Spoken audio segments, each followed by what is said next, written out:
नाज़रीन इस वक्त हम मौजूद हैं जनाब ब्रंत रोड पे और ये जनाब गाड़ी उसने उठाई है और लोडर उसने गलत जगह पे खड़ा किया था और पुलिस वाले ने उससे कहा कि आपने गलत खड़ा किया है, तो जनाब उसने ना लोडर वाले ने उसको मारना शुरू कर दिया पुलिस वाले को। तो काइंडली ये जो है ना आपकी हिफाजत के लिए होते हैं पुलिस वाले और जो है ना ये आपके साथ तावन कर रहे होते हैं,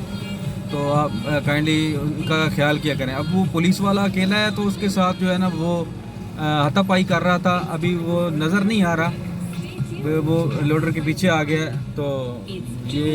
मसला हुआ है इस तरह। तो काइंडली ये खुद ख्याल करें कि आप अगर गलत लाइन में गाड़ी खड़ी कर रहे हैं तो वो